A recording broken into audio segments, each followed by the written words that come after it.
الرحیم قال الامام رضا علیہ السلام رحم اللہ عبدنا احیا امرنا کیف یحیی امرکم ان تعلم علومنا وعلم الناس لو علم الناس معاصنا کلامنا لاتبعونا صلوات اللہم صلی علی محمد وعلی محمد۔ امام رضا ارشاد فرماتے ہیں کہ خدا رحمت کرے ایک ایسے آدمی پر جو ہماری ولایت کو زندہ کرے۔ سبحان اللہ، واہ واہ واہ واہ۔ تو راوی کہتے ہیں کہ آپ کی ولایت کس طرح زندہ ہوتی ہے؟ سبحان اللہ۔ تو امام نے ارشاد فرمایا کہ ہمارے علوم کو حاصل کرے اور اس کو لوگوں تک پہنچائے۔ سبحان اللہ۔ لوگوں کو اگر ہماری کلام کی خوبیوں کا علم ہو جائے تو لوگ ضرور ہماری اتباع کریں۔ سبحان اللہ، سبحان اللہ، سبحان اللہ۔ خداوند تعالیٰ نے اپنے دین کو اپنی مخلوق تک پہنچانے کے لیے متعدد انتظامات کیے ہیں، جن میں سے آخری انتظام ائمہ اطہار کا بھیجنا ہے۔ بے شک۔ امام علی سے لے کر امام مہدی تک یہ ساری ہستیاں اس لیے تشریف لائیں تاکہ ہمیں سیدھا راستہ دکھائیں۔ واہ واہ واہ واہ۔ اہدنا الصراط المستقیم، واہ واہ واہ واہ۔ تاکہ ہم سیدھے راستے پر چل پڑیں، تاکہ ہم گمراہی سے دور ہو سکیں، بے شک۔ تاکہ واجبات پر عمل کر سکیں، واہ واہ محرمات سے بچ سکیں۔ واہ واہ۔ امام فرماتے ہیں کہ سب سے بہترین ہمارا شیعہ وہ ہے جو ہماری ولایت کو زندہ کرے۔ بے شک۔ آپ آج تشریف لائے ہیں، یہاں پر کس لیے آئے ہیں؟ آل بیت سے محبت کا اظہار کرنے، آل بیت سے چاہت کا اظہار کرنے، آل بیت سے لگاؤ کا اظہار کرنے۔ آپ نے اپنے سارے کام چھوڑ دیے، ساری ایکٹیویٹی چھوڑ دی، اپنے کاروبار چھوڑ دیے، اپنی جاب آپ نے چھوڑ دی، اپنا آرام چھوڑ دی، یہاں آپ تشریف لائے ہیں کہ آل بیت سے محبت کا اظہار۔ اور جب آپ یہاں آ چکے ہیں آل بیت سے محبت کا اظہار کرنے کے لیے، تو جب تک یہاں سے کچھ حاصل کر کے نہیں جائیں گے آل بیت کے در سے تو آپ کی محبت کمال تک نہیں پہنچے۔ اس لیے امام رضا ارشاد فرماتے ہیں ہمارے شیعوں، ہماری محبت پر توکل کرتے ہوئے عبادت کو نہ چھوڑو، اور عبادت پر توکل کرتے ہوئے ہماری محبت کو مت چھوڑو۔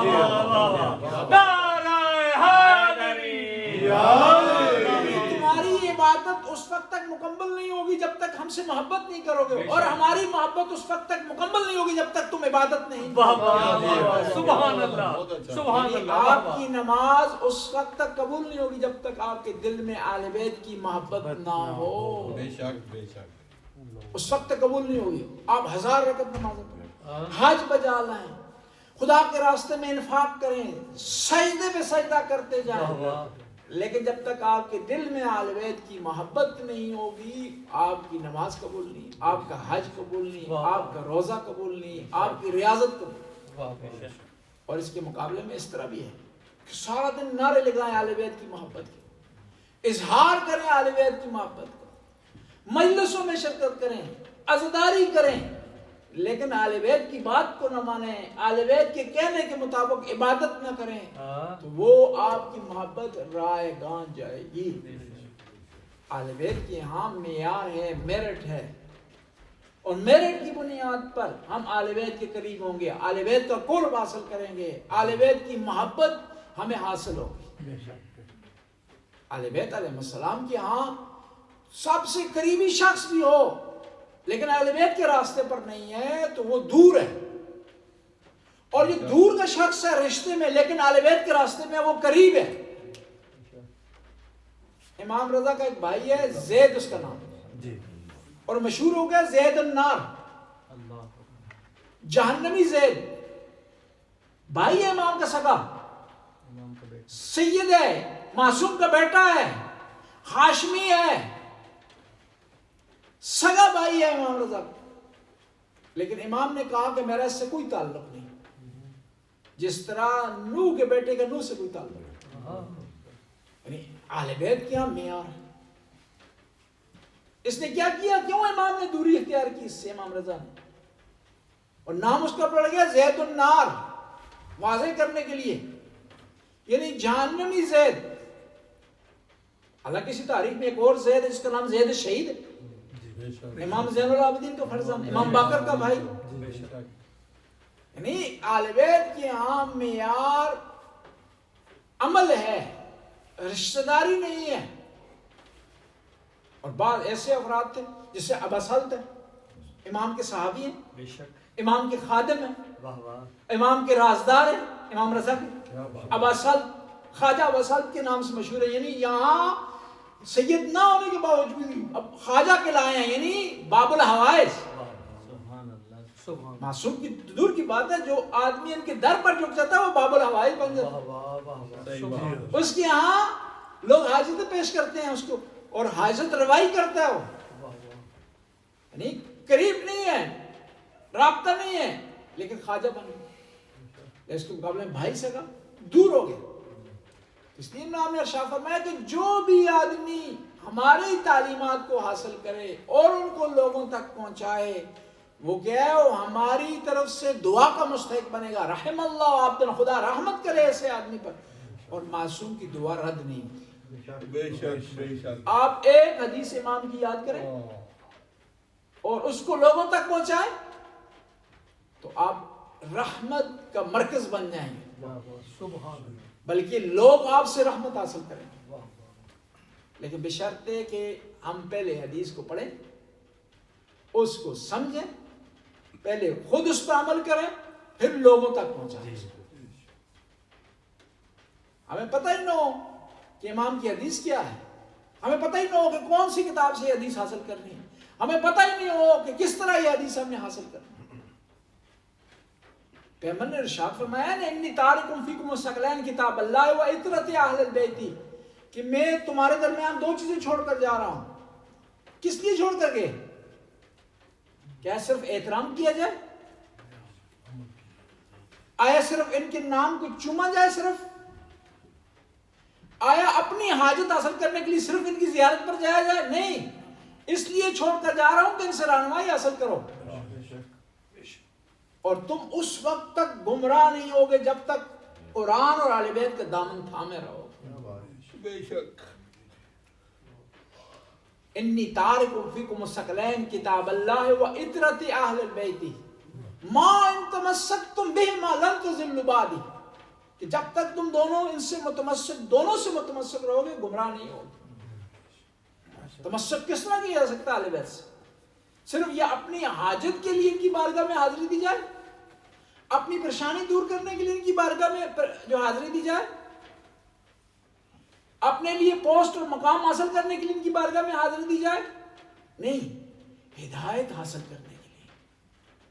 دیکھیں, آپ دنیاوی کاموں میں اچھے آدمی سے مشورہ لیتے ہیں آپ, اور فیلڈ کے مطابق آدمی سے مشورہ لیتے ہیں. آپ نے ڈاکٹر کے پاس ایک ڈاکٹر کا انتخاب کرنا ہو تو ایک اچھے ڈاکٹر سے پوچھتے ہیں کون سا اچھا ڈاکٹر ہے. مکان خریدنا ہو تو میگلر کے پاس آپ جاتے ہیں. آپ نے کوئی اور چیز خریدنی ہو اس کے ایکسپرٹ کے پاس آپ جاتے ہیں. تو کیا دین کے معاملے میں کیا اہل بیت کی طرف رجوع کرتے ہیں؟ اور آپ کے ہر ایکٹیویٹی میں دین شامل ہے. آپ جب دنیا میں آتے ہیں نا, اس وقت سے لے کر جب تک دنیا میں ہیں تو آپ کا ہر عمل پانچ حکموں سے خالی نہیں ہے. یا وہ واجب ہے, یا خدا نخواستہ حرام ہے, یا مستحب ہے, یا مکروہ ہے, یا مباح ہے. کون آپ کو بتائے گا یہ آپ جو کام کر رہے ہیں ان پانچوں حکموں میں سے کون سا حکم اس پر لاگو ہوتا ہے؟ کہاں سے آپ کو پتہ چلے گا؟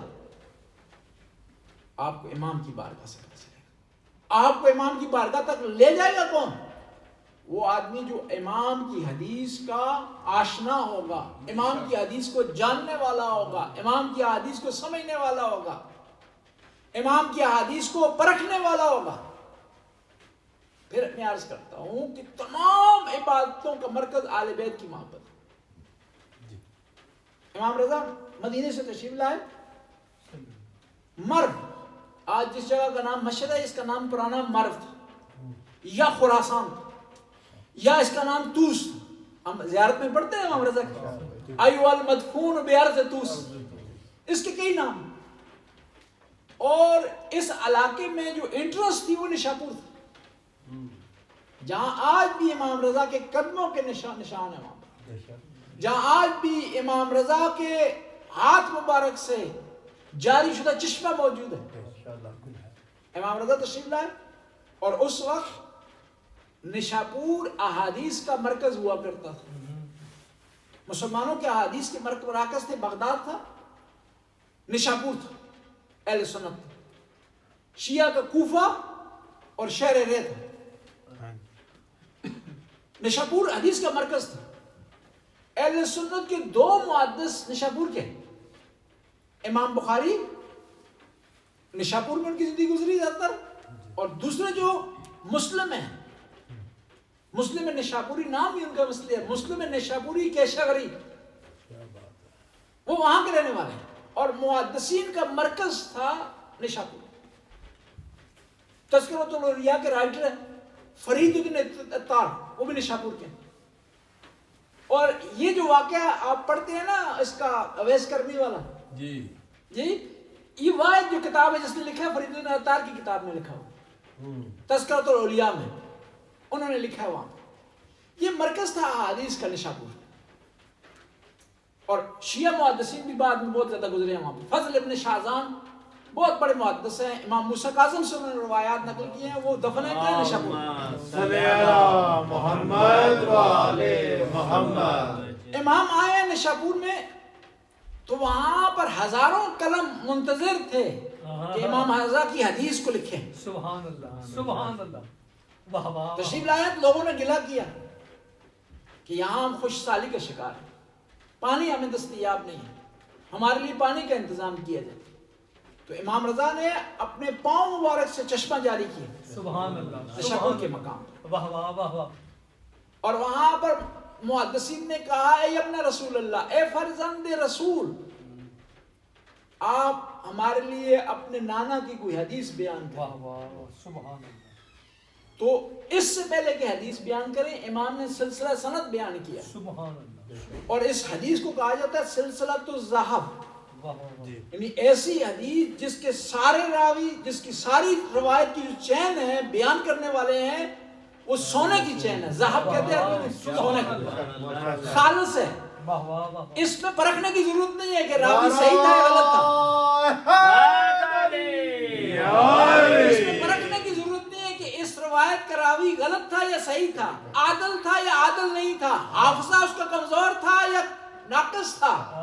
یہ بیان کرنے کی ضرورت نہیں ہے، بلکہ ایسی روایت ہے جس کے راویوں کی گارنٹی قرآن نے دے دی ہے، انما یرید اللہ لیذھب عنکم الرجس اہل البیت ویطہرکم تطہیرا. اللہم صلی علی محمد و آل محمد. اگر امام رضا یہ کہہ دیتے میں نے اپنے نانا سے روایت نقل کی ہے تو کافی تھی، لیکن یہ اتنا نہیں کیا امام نے سند پوری بیان کی سبحان اللہ.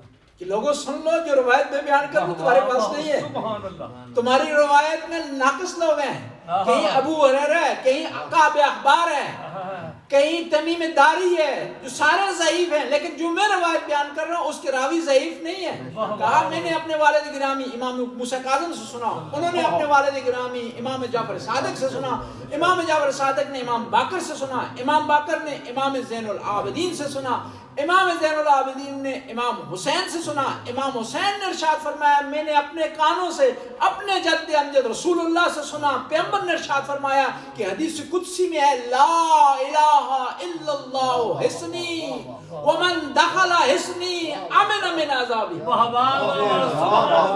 سبحان اللہ. کے لوگوں سن رہو میری روایت کا راوی موسیٰ کاظم ہے، جعفر صادق ہے، باقر العلوم ہے، میری روایت کے راوی زین العابدین ہے اور حسین پاک ہے. اور یہ روایت پیغمبر سے نقل کر رہے ہیں، اور روایت خود پیغمبر کی زبان سے نہیں ہے بلکہ حدیث قدسی ہے.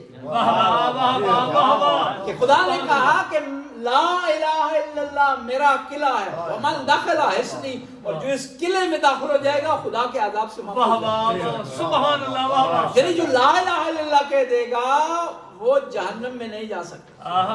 اب سواری تھوڑی سی چلی ہے امام, لوگ بڑے خوش ہو گئے, بڑی پیاری حدیث بیان کرتے ہیں نواز رسول نے. پھر رکنے کے بعد سواری رکی ہے دوبارہ, اور امام دوبارہ جو اپنے کجاوے سے باہر آئے ہیں اور کہا بشرط آوشرط لا الہ الا اللہ کہنا کافی نہیں ہے, ورنہ لا الہ الا اللہ تو شیطان نے نکالا. شیطان نے کہا ہی نہیں, کہا خدا تجھے مانتا ہوں, تیرا اقرار کرتا ہوں, لیکن تیرے حکم کو نہیں مانتا. اب کہا کہ بشرط یا و شروط ہے, لا الہ الا اللہ کے لیے کچھ شرائط ہیں. سبحان اللہ. وانا من شروط ہے, لوگوں میں ان شرائط میں سے ایک شرط ہے.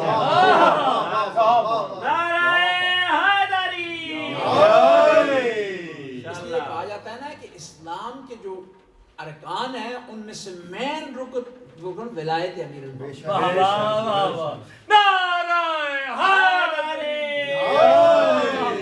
پیغمبر نے بڑی پیاری مثال دی, مثل علی کالکعبہ, علی کی مثال کعبہ جیسی ہے.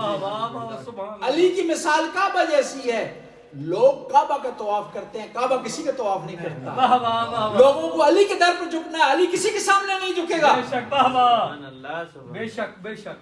اور کعبہ کے بغیر حج ہے جی نہیں, کعبہ کے بغیر نماز ہے جی نہیں. وہ لاکھ رکعت نمازیں پڑھے نا آپ, کعبہ کی طرف پیٹ کر کے قبول نہیں ہوں گے. یہ جس طرح بغیر وضو کے کتنی نمازیں پڑھتے جائیں قبول نہیں ہوں گے. میں ہمیشہ کہا کرتا ہوں جو علی کے ماننے والے ہیں وہ ٹریک پر ہیں, لائن پر, آہستہ چلیں گے, تیز چلیں گے, ایک دن منزل پر پہنچ جائیں. اور جو لوگ علی سے جدا ہیں اور ٹریک سے اترے ہوئے, جتنی سپیڈ لگائیں گے اتنی مقصد سے دور ہوں, جتنی سپیڈ ماریں گے. اس لیے کہا جاتا ہے نا کہ جس کے دل میں علی کی ولایت نہیں, وہ اس کی نمازیں اسے فائدہ نہیں دیں گی, بلکہ وہ الٹا اسے نقصان دیں گی. دیکھیں ایک ریاکار جو نماز پڑھتا ہے نا, نماز کو فائدہ دیتی ہے, بلکہ اس کو نقصان دیتی ہے. بلکہ کیا ہے, وہ شرک میں مبتلا ہو رہا تھا. جتنی زیادہ نمازیں پڑھتا ہے اتنا ہی زیادہ نقصان اپنا کرتا ہے. جس کے دل میں امیر المومنین کی ولایت نہیں, وہ ٹریک سے اترا ہوا ہے, ٹارگٹ سے دور ہے, منحرف ہے, اور جتنی سپیڈ لگائے گا, جتنی نمازیں پڑھے گا, اتنا ہی ثواب کی وجہ سے گناہ ملے گا.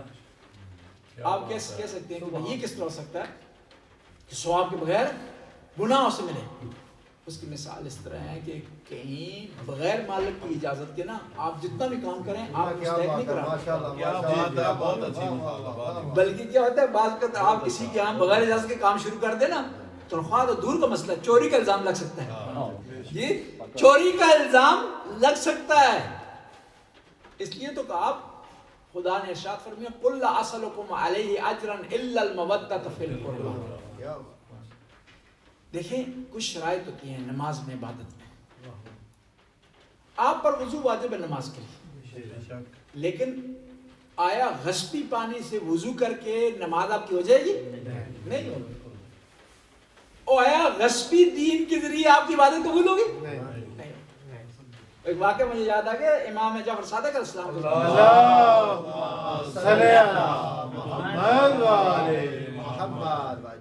مشہور ہو گیا کہ ایک آدمی جو ہے بڑا مانا ہوا پیر ہے. ہوتا ہے نا پاکستان میں مشہور ہو جاتا ہے کہ یہ معصوم پیر ہے, فلان پیر ہے. ایک دفعہ ہوا چل پڑتی ہے, مشہور ہو جاتا ہے, لوگ جوک در جوک آنا شروع کرتے ہیں. کوئی کسی کو پھونک مار رہا ہے, کسی کا جو بال نوچ رہا ہے, کسی کو تھپڑ مار رہا ہے, کسی کو موقع جو زیادہ مارتا ہے اس کو زیادہ مانتے ہیں لوگ. تو موقع مارتا ہے ٹھیک ہو جاتا ہے. نبی کسی نے موقع کسی کو نہیں مارا, پیغمبر نے کسی نے نہیں مارا, آل بیت نے کسی کو موقع نہیں مارا. یہ پیروں کا نیا سٹائل ہے, موقع عورتوں مردوں کو موقع مارا. وہ اس طرح مشہور ہو گیا اس زمانے میں ایک پیر, لوگ بھی اس کے بڑے معتقد ہو گئے. امام جعفر صادق کو جب علم ہوا کہ اس طرح ایک پیر بڑا مشہور ہو گیا, اور امام پر فرض ہوتا ہے کہ امت کو گمراہ ہونے سے بچائے. امام اس کے پاس چلے گی, اس کی محفل میں, دیکھیے کرتا کیا ہے اور کیا سٹائل ہے اس کا. امام کونے میں بیٹھ کے, اب اس کی محفل ختم ہوئی تو یہ چل پڑا. تو اس نے کیا کہ راستے میں 3 روٹیاں چرائیں تندور سے, نان بھائی کی بیکر سے, بیکری کی دکان سے. 3 روٹیاں چرانے کے بعد آگے 3 جو غریبوں میں تقسیم کر دی. وہ کہتے ہیں نا دوسرے کا مال مفت مال دل بے مال مفت دل بے تقسیم کر دی. امام رضا اس کے امام جعفر صادق اس کے قریب گئے, کہا جو تو نے عمل کیا مجھے سمجھ نہیں آئی. اس نے کہا کہ آپ کون ہیں؟ کہا میں اس طرح جو ہے وہ آل بیت کے خاندان سے, میرا نام جو ہے جعفر صادق ہے. کہا افسوس کی بات ہے, اتنے بڑے خاندان سے آپ کا تعلق ہے, آپ کو میری بات سمجھ نہیں آئی, میری عبادت کی آپ کو سمجھ نہیں آئی. کہا چلو سمجھ نہیں آئی بتا دو کیا. کہا یہ قرآن یہ کہتا ہے کہ جب آپ برا عمل کرتے ہیں تو ہر برائی کے بدلے میں ایک برائی لکھی جاتی ہے. میں نے 3 روٹیاں چرائی ہیں, 3 برائیاں میرے نام پہ لکھی ہیں. آگے میں نے تقسیم کی ہے, قرآن کہتا ہے کہ 1 نیکی کرو گے تو 10 ملیں گی. جی خدا جو کتنا صحیح ہے, رحمان الرحیم ہے, گناہ صرف 1 لکھتا ہے, نیکیاں 10 لکھتا ہے, کتنا کریم. کہا دیکھیں میں نے 3 روٹیاں چرائی, 3 گناہ مجھے ملے, 3 لکھے گئے, اور جب میں نے 3 روٹیاں تقسیم کی آگے تو مجھے 30 نیکیاں ملی ہیں. 30 1 نہیں 2 نہیں 30, اور 30 میں سے 3 نکالنے کتنے رہ جائیں گے جی 27 میرے پروفٹ میں. بڑا پیارا پروفٹ جی, بڑا حساب کتاب رکھا. امام نے کہا تو نے قرآن میں نہیں پڑھا کہ خدا متقی لوگوں سے قبول کرتا ہے, چوروں سے قبول نہیں کرتا, اور جو دین جن کے پاس چوری کا ہو ان سے کبھی قبول نہیں ہوگا. دین وہ قبول ہوگا جس میں آل بیت کی محبت شامل ہوگی, وہ دین برحق ہوگا, وہ دین حق پر ہوگا, وہ حقیقت پر ہوگا. اس لیے تو جو لوگ نمازیں پڑھتے ہیں نا آل بیت کی محبت کی وجہ, ان کی مثال اسی چور جیسی ہے جی, جو روٹیاں چرا رہا ہے آگے نیکیاں کر رہا ہے, تقسیم کر رہا ہے. خدا چوروں سے قبول نہیں کرتا. اور چوری ضروری نہیں ہے مال کی ہو, چوری ضروری نہیں ہے کسی پراپرٹی کی ہو, چوری دین کی بھی ہو سکتی ہے اور مقام کی بھی ہو سکتی ہے. اگر غدیر کے اعلان کے باوجود پیغمبر کے قول کو ٹھکرا کر کے کسی اور کو میدان میں لاتا ہے تو وہ بھی چوری کر رہا ہے. اور پھر چور منصب الہی کا مستحق نہیں ہو سکتا. اور چور کی خود نماز بھی قبول نہیں ہے, اور جو اس کو فالو کرے گا اس کی نماز بھی قبول نہیں ہے. امام رضا علیہ السلام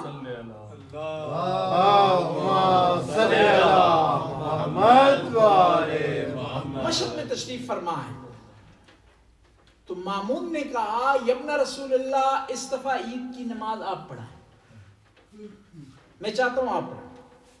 امام رضا نے کہا نہیں, جو پہلے سے پڑھا رہا ہے اسے پڑھانے دو.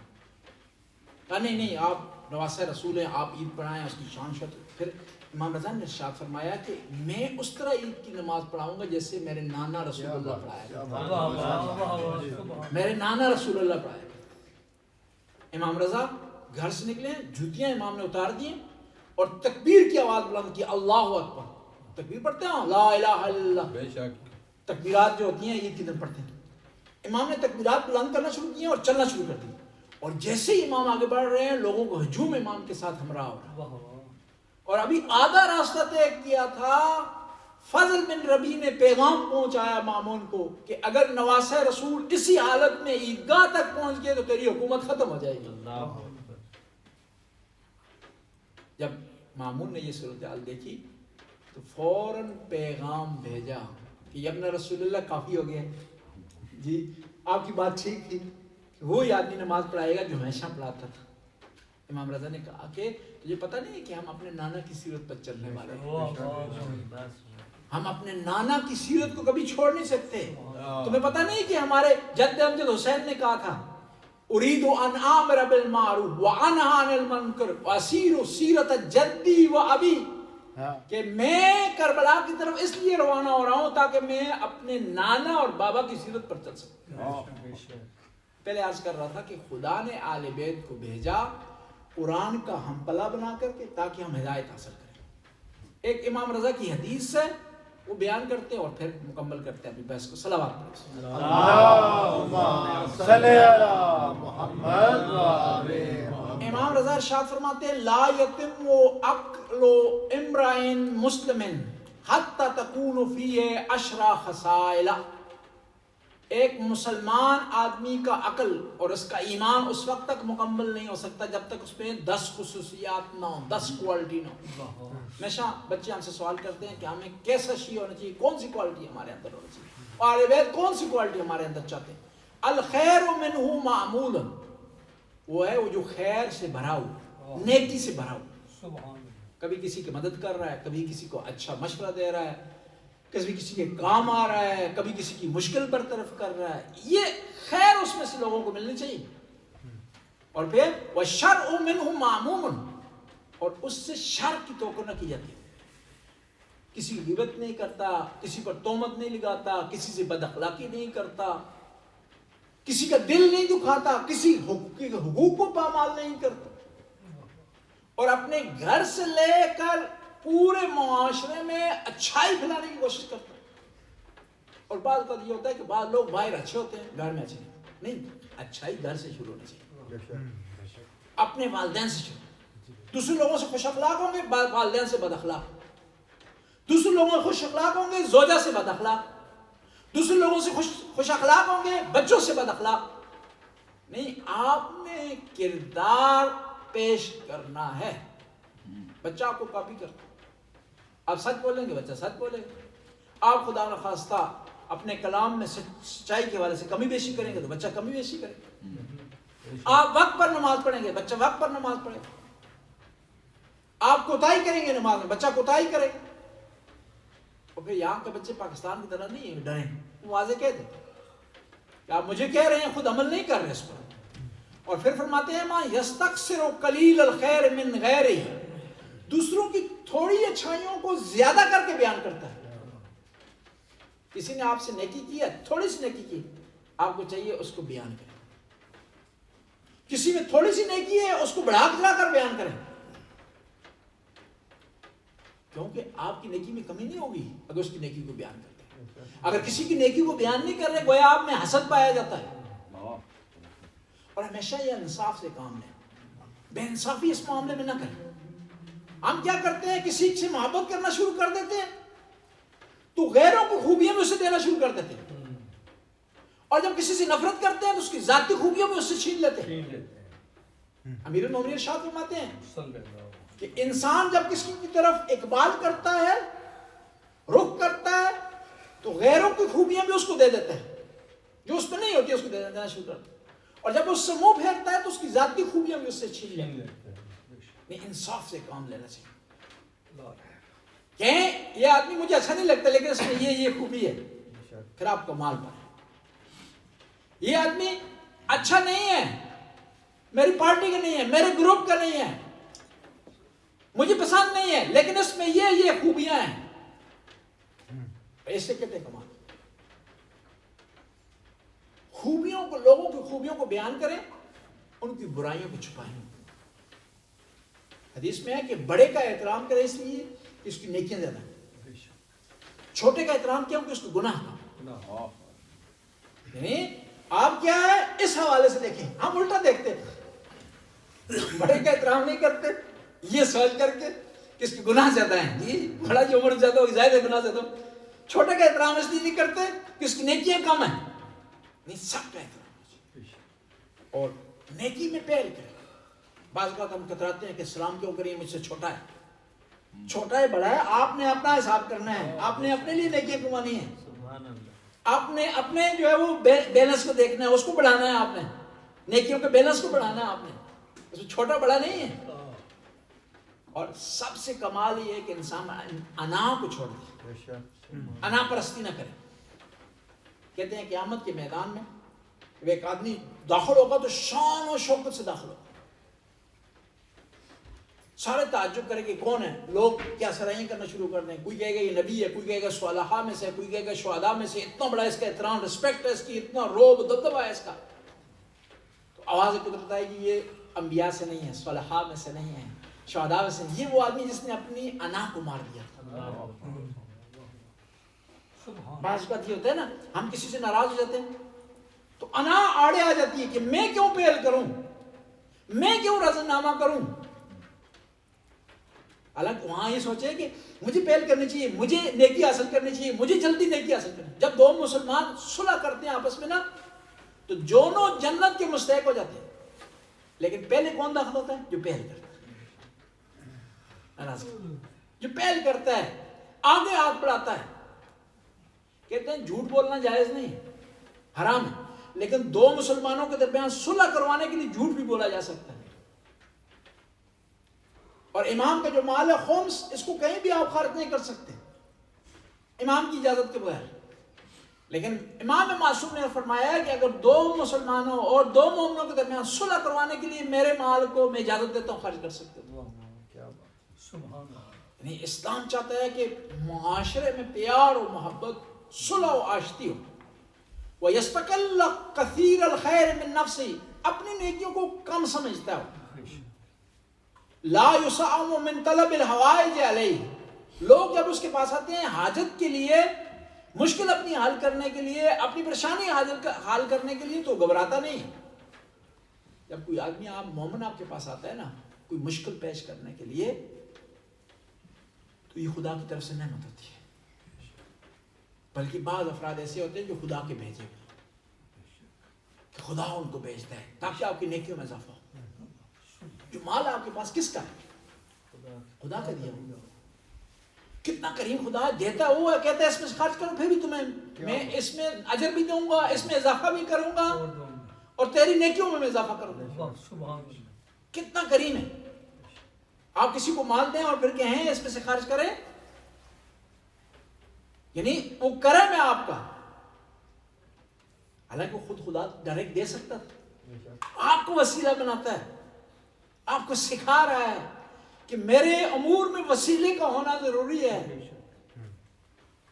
چاہے میں اپنی مخلوق تک پہنچوں، میں وسیلہ اختیار کروں گا، چاہے تم نے میرے تک پہنچنا ہے تو وسیلہ کا ہونا ضروری ہے. بس جو آدمی بھی آپ کے پاس کوئی حاجت لے کر آتا ہے تو اس کو رد نہ کریں. لا یمل من طلب علم طول دہرہ، اور کہتے ہیں مومن وہ ہے جو کہ اپنی زندگی میں علم حاصل کرنے سے نہیں تھکتا. اطلب العلم من المہد الی اللحد، علم حاصل کرو کہاں سے؟ ماں کی گود سے لے کر قبر تک. علم میں ٹائم لمٹ نہیں ہے، ایج لمٹ نہیں ہے، آپ نے حاصل کرنا اس کو. ایک صلوات پڑھ لو بس. اللہم صلی علی محمد وآلہ. میری سامنے خراب ہے میرے خیال میں. ہاں جی یہ ٹھیک ہے جی. وہ صرف 2 ٹائم پہ ٹھیک رہتی ہے جب اس کے برابر ہو نا ٹائم 24 گھنٹے میں. جی میں اس کو دیکھ رہا ہوں, ٹھیک ہے, میں نے اس کا حساب لگایا, وہ چل ہی نہیں لگے گا, حرکت نہیں کر رہی ہے. صلوات پڑھ لو. اللہم صلی علی محمد وآلہ. لگتا ہے آپ لوگ مجھے میری تقریر کو پسند کرتے ہیں, اس لیے جان بوجھ کے گھڑی آپ نے خراب کر دی. وہ جاری ہے, وہ جاری ہے. صلوات پڑھ لو. اللہم صلی علی محمد وآلہ. الفقر فی اللہ احب الیہ من الغنا. خدا کے راستے میں فقر, غربت اس کے لیے پسندیدہ ہے کہ خدا کی نافرمانی میں اس کے پاس دولت ہو. یعنی وہ کم چیز پر قانے ہے, خدا کی اطاعت میں ہے تو خوش ہے, پیسے اس کے پاس نہ بھی ہوں خوش ہے, اور کبھی وہ ایسی دولت نہیں مانگتا جس میں خدا کی نافرمانی پائی جاتی ہو, جس میں خدا سے دوری پائی جاتی ہو, جس سے میں خدا سے فاصلہ پایا جاتا ہوں. یعنی مومن وہ ہے کہ خدا کی رضا چاہتا ہے, خدا کا قرب چاہتا ہے, چاہے اس میں اسے غربت ہی کیوں نہ کاٹنی پڑے, پریشانی ہی کیوں نہ کاٹنی پڑے. اور فرماتے ہیں الذل فی اللہ احب الیہ من العزہ فی عداوت اللہ. وہ کہتا ہے کہ اگر اس کو عزت نہ بھی ملے نا, لیکن خدا کی محبت اس کے پاس ہو تو اس میں خوش ہے, اس عزت کی نسبت جو خدا کی نافرمانی میں پائی جاتی ہے.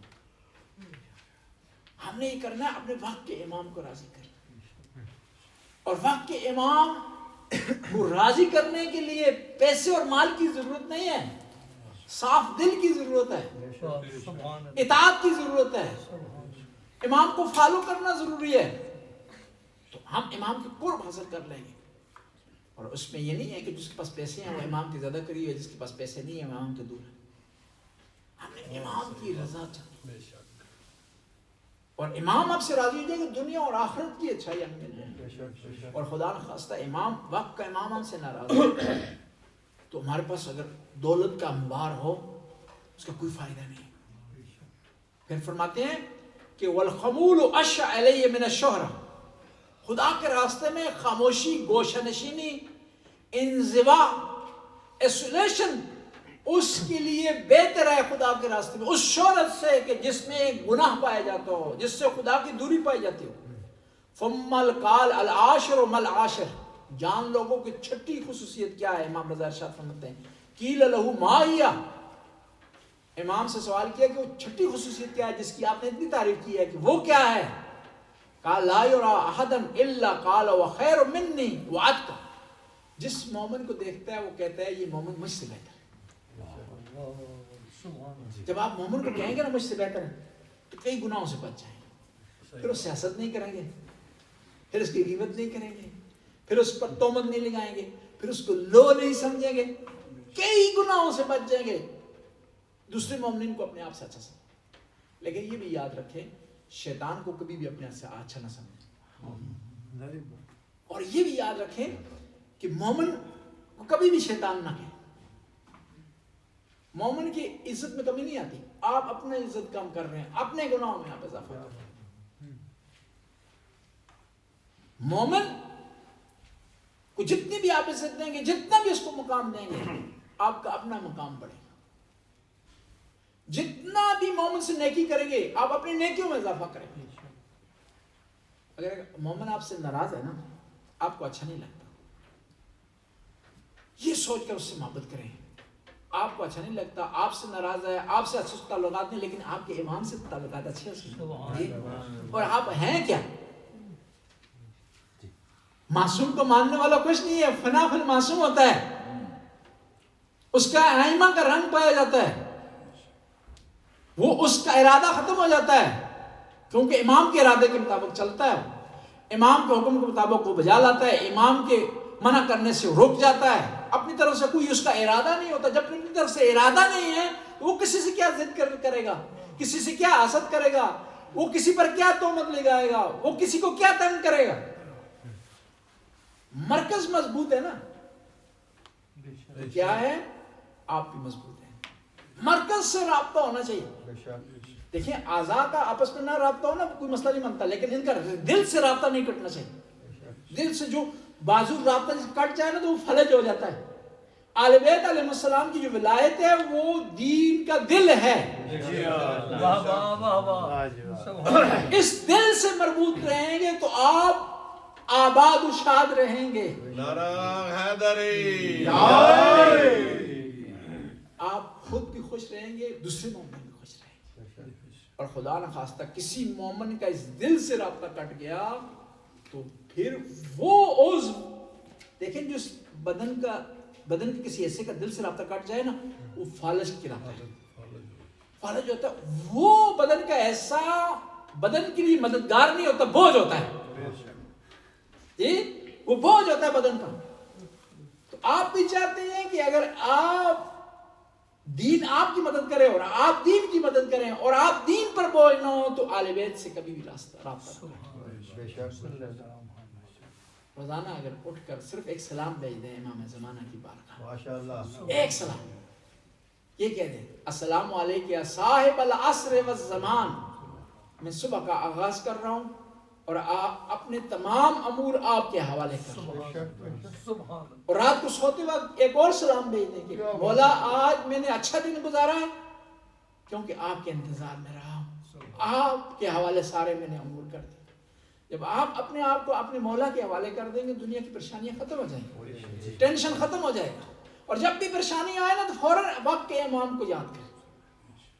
اور جب آپ وقت کے امام کو یاد کریں گے تو وقت کا امام آپ کو یاد کرے گا. اور جب وقت کا امام کسی کو یاد کرے گا تو پھر اس کی دنیا بھی سنور جائے گی، آخرت بھی. اللہم صلی علی محمد و آل محمد یا علیم یا علیم یا غفور یا رحیم یا اللہ یا اللہ یا اللہ یا اللہ. اس قلیل سی عبادت قبول منظور فرما، ہمارے گناہوں سے درگزر فرما، نیک کام کرنے کی توفیق عطا فرما۔ یا اللہ جو مریض ہیں شفاء کاملہ وعائلہ عطا فرما، خاص یا اللہ خاص طور پر حاضرین میں جو بیمار ہیں مریض ہیں یا اللہ انہیں شفاء کاملہ وعائلہ عطا فرما، یا اللہ ہماری توفیقات میں اضافہ فرما، یا اللہ اس مرکز کو قائم و دائم فرما، جو مومنین مومنات یہاں خدمت کر رہے ہیں انتظامیہ کے افراد کسی حوالے سے وہ خدمت کر رہے ہیں ان کی توفیقات میں اضافہ فرما، ان کی اس حاضری کو قبول فرما، ان کی پریشانیاں دور فرما، یا اللہ تیری بارگاہ میں آج بھی سے عرض کرتے ہیں حق کے امام کے ظہور میں تعجیل فرما، ہمیں امام کے انصار میں سے قرار، یا اللہ ہمارا رابطہ قائم و دائم فرما اور مستمر فرما آل بیت علیہ السلام، یا اللہ آل بیت نے ہم پر جو نگاہ رکھی ہوئی ہے ہمارا خیال رکھ رہے ہیں، یا اللہ ہمیں توفیق دے کہ آل بیت علیہ السلام کی نکاح کو باقی و جاری و ساری رکھ سکتے۔ ربنا آتنا فی الدنیا حسنہ وفی الآخرۃ حسنہ وقنا عذاب النار۔ آخر میں اپنے مرحومین مرحومات کے لیے الفاتحہ مال اخلاص سے والصلوات۔ اللہم صلی علی محمد و آل محمد۔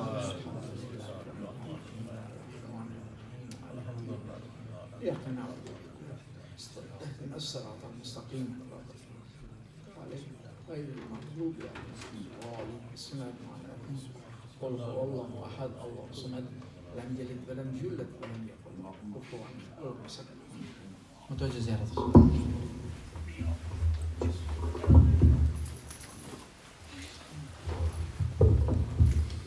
السلام عليك يا نبي الله، السلام عليك يا رسول الله.